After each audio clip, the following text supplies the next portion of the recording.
ሰላም ጤና ይስጥልን የተወደዳችሁ የገበያ ሚዲያ ተከታታዮቻችን የዕለተ ረቡዕ ሰኔ 17 ቀን 2018 ዓ.ም ለዕለቱ የመረጥናቸው አዳዲስ ሀገራዊ እንዲሁም ዓለም አቀፋዊ የዜና ዘገባዎቻችንን ይዘንላችሁ ቀርበናል። የዜና ዘገባዎቻችንን ስፖንሰር ያደረገልን አጋራችን ደግሞ የሮሃ ፎሬክስ ቢሮ ነው። በዜና ዘገባዎቻችን ላይ የሮሃ ፎሬክስ ቢሮን የዕለቱን የውጭ ምንዛሬ ተመን መረጃ እናጋራችኋለን። በቅድሚያም አርዕስቶችን በከተማዋ በመንግስት እየተካሄደ ካለው የሐይቅ ዳር ኮሪደር ልማት ጋር በተያያዘ ያለምንም የካሳ ክፍያና ያለምንም የምትክ መሬት ዝግጅት ከ50 ዓመታት በላይ ከኖሩበት መኖሪያ ቀያቸው ጥለው እንዲወጡ እየተገደዱ መሆኑን ነዋሪዎች ተናገሩ። በተጨማሪም ለከተማዋ ከንቲባና ለሌሎችም አግባብነት ላላቸው አስተዳደራዊ ቢሮዎች በተለያዩ ወራት ተደጋጋሚ የቅሬታ ደብዳቤዎች ቢገቡም እስካሁን ድረስ ግን ምንም አይነት ተገቢ ግልጽና ህጋዊ ምላሽ አልተሰጠም በማለት ነዋሪዎቹ የጉዳዩን አሳሳቢነት አስረድተዋል። ሙሉ መረጃውን እናጋራችኋለን። ከውጪ አሜሪካና ኢራን በስዊዘርላንድ ካደረጉት የመጀመሪያው ዙር የሰላም ንግግር በኋላ በኒውክሌር ቁጥጥርና በታገዱ የገንዘብ ሀብቶች አጠቃቀም ዙሪያ እርስ በርሱ የሚጋጭ ፍጹም የተራራቀ መግለጫ እየሰጡ ይገኛሉ። በመግለጫቸውም ፕሬዝዳንት ዶናልድ ትራምፕ ኢራን እስከ ዘላለም ድረስ ለሚዘልቅ ከፍተኛ የኒውክሌር ፍተሻና ቁጥጥር ተስማምታለች ሲሉ የገለጹ ቢሆንም የኢራን ባለስልጣናት ግን የተባለውን ስምምነት ፍጹም ቅስፈት ሲሉ ውድቅ በማድረግ ቴህራን በውይይቱ ላይ ስለ ኒውክሌር ፕሮግራሟ ዝርዝር ነገር እንዳልተነጋገረችና የዓለም አቀፉ የኒውክሌር ኤነርጂ ኤጀንሲ ተቆጣጣሪዎችንም ወደ ሀገሪቱ ለመጋበዝ ምንም አይነት ስምምነት እንዳላደረገች አስታውቃለች። የምትሰሙት መረጃችን ነው። የቀድሞ የእስራኤል ጠቅላይ ሚኒስትር ናፍታሊ ቤኔት እስራኤል በ10 ሺዎች የሚቆጠሩ የስታርሊንክ የሳተላይት ኢንተርኔት መቀበያ መሳሪያዎችን በሚስጥር ወደ ኢራን በኮንትሮባንድ ማስገባቷን አጋለጡ። ይህ እርምጃ የተወሰደው ደግሞ በኢራን ውስጥ ያሉ ተቃዋሚዎች እርስ በርስ እንዲቀናጁና በመጨረሻም የቴህራንን መንግስት ለመጣል እንዲመች ታስቦ እንደነበረ ቤኔት አጋልጠዋል። በዝርዝር ይዘነዋል። የአሜሪካው ፕሬዝዳንት ዶናልድ ትራምፕ የሀገሪቱ የሕግ መወሰኛ ምክር ቤት ሴኔት በኢራን ላይ ወታደራዊ እርምጃ ለመውሰድ ያላቸውን ስልጣን ለመገደብ ያስተላለፈውን ውሳኔ ጊዜውን ያልጠበቀና ትርጉም የለሽ ሲሉ ክፉኛ ነቀፉ። በሌላ በኩል የኦማን መንግስት በስትራቴጂካዊ የሆርሙዝ ወሽመጥ በኩል ለሚያልፉ የንግድ መርከቦች የሚሆን ጊዜያዊ የባህር ላይ መተላለፊያ ኮሪደር ማዘጋጀቱን አስታውቋል። በዝርዝር እናጋራችኋለን። የተወደዳችሁ የገበያ ሚዲያ ተከታታዮቻችን እነዚህንና ሌሎች ለዕለቱ የመረጥናቸው ዜናዎችን ይዘንላችኋል። አሁን ደግሞ በዝርዝር ወደምንመለከታቸው መረጃዎቻችን እናልፋለን። በጉጉት ሲጠበቅ የነበረው አዲሱ ብሎክ ተለቀቀ። በመዲናችን አዲስ አበባ ብዙዎች ለመኖሪያና ለኢንቨስትመንት ተመራጭ ባደረጉት በማራኪ ኮሪደር ልማት ደምቆ የሚታየው በመሃል ሲኤምሲ አዲስ ኢንተርናሽናል ኮንቬንሽን ሴንተር ፊት ለፊት ድሪም ቢልደርስ ሪል ስቴት እየገነባ ያለው ብቸኛው ባለ 5 ኮከብ መኖሪያ መንደር ማራኪ እይታ ያላቸውን ከአንደኛው ወለል ጀምሮ በመረጡት የፍሎር አማራጭ ከባለ 1 እስከ ባለ 4 መኝታ ቤቶችን በ10% ቅድመ ክፍያ ማለትም ከ730 ሺህ ብር ጀምሮ 50% በሚደርስ የረጅም ጊዜ ባንክ አማራጭ ጋር አመቻችተን እየጠበቅኑት ነው። ታዲያ ምን ይጠብቃሉ? አሁኑኑ ከታች ባለው ስልክ ይደውለው። ድሪም ቢልደርስ ሪል ስቴት ህልሞን እንገነባለን። ከሸቀጦቿ ጋር በበለጠ የመንግስት አገልግሎት ክፍያ ህብረተሰቡን እየፈተነው ነው ተባለ። ከቅርብ ጊዜ ወዲህ በመንግስት አገልግሎቶች ላይ የሚታየው የታሪፍ ማሻሻያና ተገልጋዩ አገልግሎት ለማግኘት የሚጠየቀው ወጪ ከፍተኛ መሆኑን ተከትሎ የሸማቹ መብት ላይ ትኩረት ሊደረግበት ይገባል ሲል የኢትዮጵያ ሸማቾች መብት ተቆርቋሪ ድርጅት አስታውቋል። የመንግስት አገልግሎቶች የትርፍ ማትረፊያ ሳይሆኑ ዜጎችን ለመደገፍ ማህበራዊ ፍትህን ለማረጋገጥና በሕግ የተጣሉ ግዴታዎችን ለመወጣት የሚቀርቡ መሰረታዊ አገልግሎቶችና መብቶች ቢሆኑም በአሁኑ ወቅት ግን በጅምላ እየታዩ የዋጋ ጭማሪዎች ሸማቹን ማህበረሰብ ተስፋ የሚያስቆርጡ እየሆኑ መጥተዋል ተብሏል። በተጨማሪም ወደ ከፋ ድህነት የሚገፉና ዜጎች መሰረታዊ አገልግሎቶችን እንዳያገኙ በማድረግ በሚከፍሉት ግብር የመገልገል የዜግነት መብታቸውን አደጋ ላይ የሚጥሉ ሆነው አግኝቻቸዋለሁ ሲል ድርጅቱ አክሏል። በዚህም የተለያዩ የመንግስት ተቋማት ያደረጓቸው የዋጋ ጭማሪዎች የማክሮ ኢኮኖሚውን ህመምና የህዝቡን የደሞዝ ወለል ያላገናዘቡ የሸማቹን ኪስም ሙሉ በሙሉ የሚያራቁቱ መሆናቸውን ገልጿል። ከነዚህም የመንግስት ተቋማት መካከል የኢሚግሬሽንና ዜግነት አገልግሎት፣ የአዲስ ፓስፖርት ክፍያ፣ በአዲስ አበባ ከተማ አዲስ የተሽከርካሪ ዋጋ ሰሌዳና የቴሌኮም አገልግሎትን ጨምሮ ሌሎች አገልግሎቶች ላይ የወጣውን የተጋነነ ጭማሬ እንደ ማሳያ አንስቷል ሲል የዘገበው ሸገር ሬዲዮ ነው።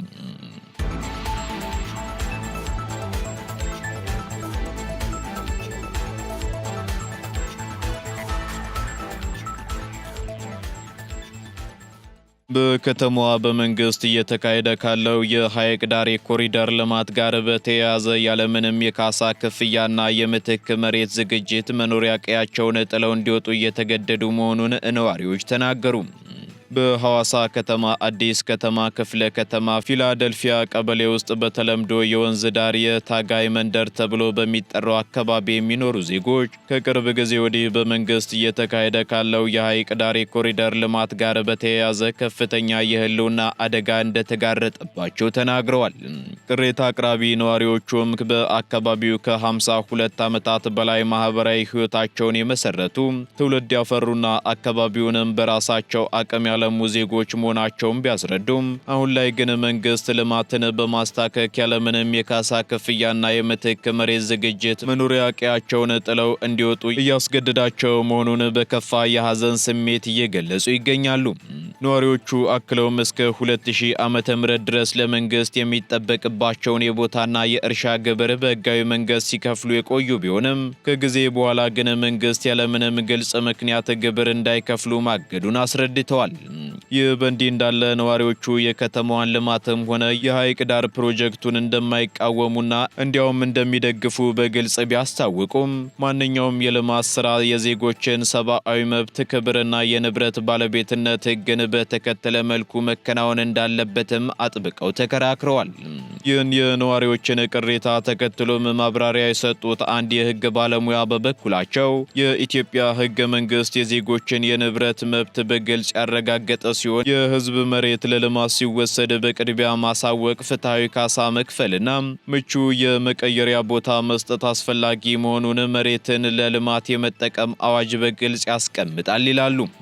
በሌላ በኩል ለሐዋሳ ከተማ ከንቲባ አቶ ጥራቱ በየነና ለሌሎችም አግባብነት ላላቸው አስተዳደራዊ ቢሮዎች በተለያዩ ወራት በተደጋጋሚ ቅሬታ ደብዳቤዎች ቢያስገቡም እስካሁን ድረስ ግን ምንም አይነት ተገቢ ግልጽና ህጋዊ ምላሽ አልተሰጠም በማለት ነዋሪዎቹ ጉዳዩን አስረድተዋል።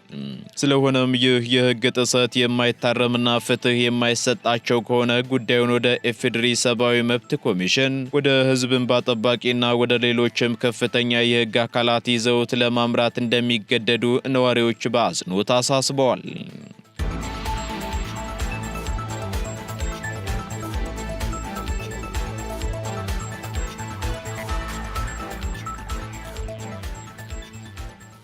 ከባህር ማዶ ወደ ያዝናቸው መረጃዎቻችን ስንሸጋገር አሜሪካና ኢራን በኒውክሌር ውይይቱ ላይ እርስ በርሱ የሚጋጭ መግለጫ አወጡ።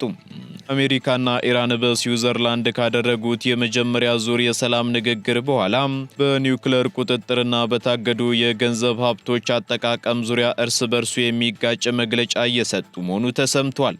የአሜሪካው ፕሬዝዳንት ዶናልድ ትራምፕ ኢራን እስከ ዘላለም ድረስ ለሚዘልቅ ከፍተኛ የኒውክሌር ፍተሻና ቁጥጥርም ተስማምታለች ሲሉ የገለጹ ቢሆንም የኢራን ባለስልጣናትና የውጭ ጉዳይ ሚኒስትር ቃል አቀባይ ግን የተባለውን ስምምነት ፍጹም ቅጥፈት ሲሉ ውድቅ አድርገውታል። በዚህም ቴህራን በውይይቱ ላይ ስለ ኒውክሌር ፕሮግራሟ ዝርዝር ነገር እንዳልተነጋገረችና የዓለም አቀፉን የኒውክሌር ኤነርጂ ኤጀንሲ ተቆጣጣሪዎችንም ወደ ሀገሪቱ ለመጋበዝ ምንም አይነት ስምምነት እንዳላደረገች አስታውቃለች። ከኒውክሌር ስምምነቱ ባሻገርም ሁለቱ ሀገራት በሚሳኤል ፕሮግራምና በታገዱ የገንዘብ ሀብቶች አጠቃቀም ላይም ከፍተኛ ልዩነት ፈጥረዋል። የኢራኑ ፕሬዝዳንት መሱድ ፔሽኪያን በበኩላቸው የሚሳኤል ጥበቃ ለሀገሪቱ ህልውና ወሳኝ መሆኑን በመጥቀስ ጉዳዩም በስምምነቱ ውስጥ እንዳልተካተተና ወደፊትም እንደማይካተት በምሬት ገልጸዋል። በሌላ በኩል ዋሽንግተን የታገደው የኢራን ገንዘብ ከተለቀቀ በኋላ ከአሜሪካ እህልና መድኃኒት መግዣ ብቻ መዋል አለበት ስትል ቴህራን በበኩሏ በገንዘቧ ምን እንደምታደርግ የምትወስነው እሷ ብቻ መሆኗን በግልጽ አቋሟን አንጸባርቃለች። በመሆኑም በሁለቱ ሀገራት መካከል የተኩስ አቁም ስምምነት ቢደረግም በሆርሙዝ ወሽመጥ አካባቢ ያለው አለመረጋጋትና በእስራኤልና በሊባኖስ የሂዝቦላ መካከል የሚነሳው ግጭት በሂደቱ ላይ ተጨማሪ ስጋት መፍጠሩ ተመላክቷል።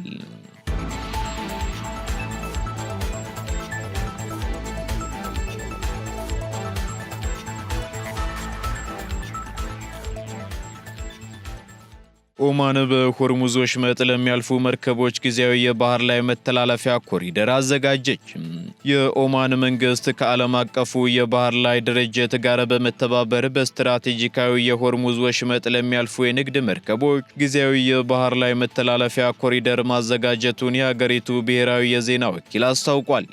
ይህ የተወሰደው አስቸኳይ እርምጃም በቅርቡ በዩናይትድ ስቴትስና በኢራን መካከል የተደረሰውን ዲፕሎማሲያዊ ስምምነት ተከትሎ የመጣ ሲሆን ዋና ዓላማው ደግሞ በወሽመጡ ላይ ዓለም አቀፍ የባህር ሕግን ባከበረ መልኩ የንግድ መርከቦች በነጻነትና በሰላም እንዲንቀሳቀሱ ለማስቻል ነው ተብሏል። ከዚሁ ጋር ተያይዞም ውሳኔው ከወራት በፊት በነበረው ቀውስ ምክንያት በሆርሙዝ ወሽመጥ አካባቢ ተዘግቶባቸው የቆዩትን ከ11,000 በላይ መርከቦችን በደረጃ ለመታደግና ለማስወጣት ከወጣው ሰፊ የዓለም አቀፍ የባህር ላይ ድርጅት እቅድ ጋር የተገናኘ መሆኑም ተገልጿል። የኦማን ባለስልጣናት እንዳረጋገጡት ከሆነ ደግሞ በዚህ ጊዜያዊ መተላለፊያ ኮሪደር ለመጠቀም የሚፈልጉ መርከቦች በሙሉ በዓለም አቀፉ የባህር ላይ ድርጅትና በኦማን የባህር ኃይል ባለስልጣናት በኩል በሚወጡት መጋጠሚያዎች መሰረት የቅንጅት ስራ መስራት ይጠበቅባቸዋል ተብሏል። በተጨማሪም የመተላለፊያ ኮሪደር ያለምንም የትራንዚት ወይንም የጉዞ ክፍያ በነጻ የሚያገለግል መሆኑን የአገሪቱ ባለስልጣናት ይፋ አድርገዋል።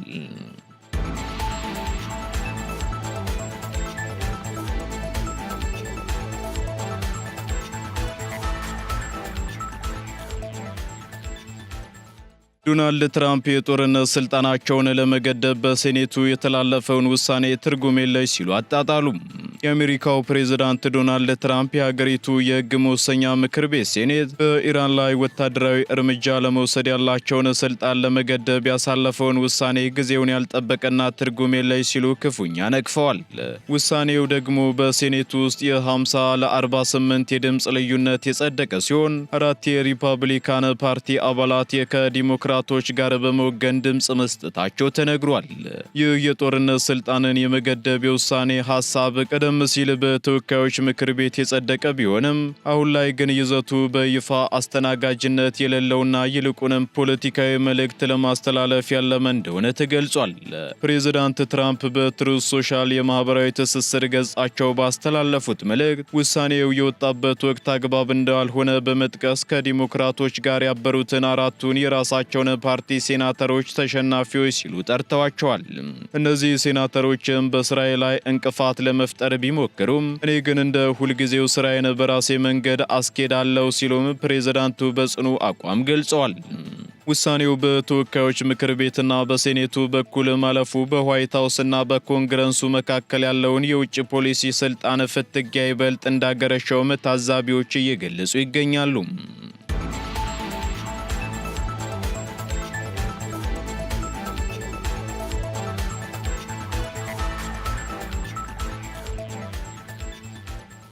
ወደ መጨረሻው ዝርዝር መረጃችን ስንሸጋገር እስራኤል የስታርሊንክ የሳተላይት ኢንተርኔት መቀበያዎችን በሚስጥር ወደ ኢራን ማስገባቷ ተሰማም።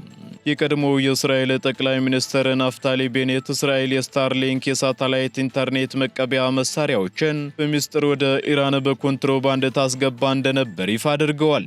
በፈረንጆቹ አቆጣጠር ከ2021 እስከ 2022 የእስራኤል ጠቅላይ ሚኒስትር የነበሩት ናፍታሊ ቤኔት በኢየሩሳሌም በተካሄደ ጉባኤ ላይ እንደተናገሩት በወቅቱ በኢራን መንግስት ላይ የሚቃወሙ ወገኖች የኢንተርኔትና የማህበራዊ ሚዲያ አገልግሎት እንዳይቋረጥባቸው ለማገዝ በ10 ሺዎች የሚቆጠሩ የስታርሊንክ መሳሪያዎችን የመግዛትና በሚስጥር ወደ ሀገር ውስጥ የማስገባት ስራ አስጀምረው ነበር ሲሉ ተደምጠዋል። ይህ እርምጃ የተወሰደው ደግሞ በኢራን ውስጥ ያሉ ተቃዋሚዎች እርስ በርስ እንዲቀናጁና በመጨረሻም የቴህራንን መንግስት ለመጣል እንዲቻል ታስቦ እንደነበር ቤኔት ገልጸዋል። በተጨማሪም የቀድሞ ጠቅላይ ሚኒስትሩ አሁን ያለውን የቤንያሚን ኔታንያሁ መንግስት የጀመሩትን እቅድ አላስቀጥልም በማለት አጥብቀው ወቅሰዋል። አሁን ያለው ብቃት የሌለው የእስራኤል መንግስትም ሂደቱን አቁሞታል ያሉት ቤኔት በዚህም ምክንያት በኢራን ውስጥ ተቃውሞ ሲነሳ ያ የኢንተርኔት መሰረተ ልማት ዝግጁ ሳይሆን ቀርቷል ሲሉ ተናግረዋል። ኢራን ከዚህ ቀደም እስራኤልና አሜሪካ የሀገሪቱን ደህንነት ለማናጋት የስታርሊንክ መሳሪያዎችን በሚስጥር እያስገቡ ነው ስትል መክሰሷ የሚታወስ ሲሆን በህገወጥ መንገድ የሳተላይት ኢንተርኔት በሚጠቀሙ ዜጎቿ ላይ የእስራትና የሞት ቅጣትን የሚያካትት ጠንከር ያለ ህግ አውጥታለች።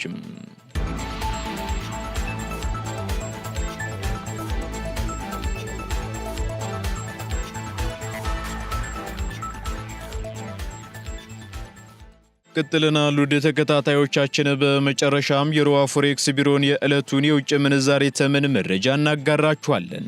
በዚህም አንድ የአሜሪካ ዶላር 177 ብር ከ25 ሳንቲም እየተገዛ 180 ብር ከ79 ሳንቲም እየተሸጠ ይገኛል። ፓውንድ ስተርሊንግ 229 ብር ከ5 ሳንቲም እየተገዛ 233 ብር ከ63 ሳንቲም እየተሸጠ ይገኛል።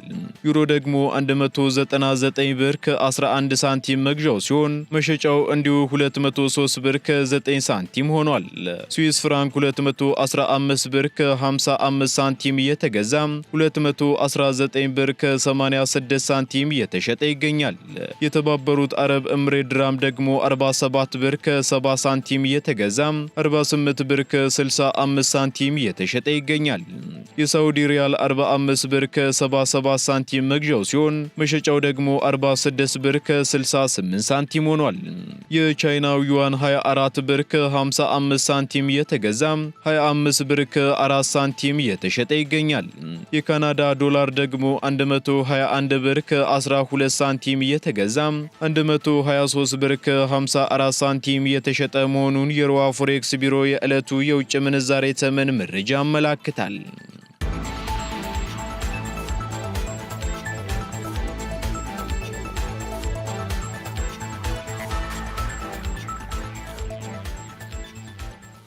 የተወደዳችሁ የገበያ ሚዲያ ተከታታዮቻችን ለዕለቱ የመረጥናቸው መረጃዎቻችን እነዚህን ይመስሉ ነበር።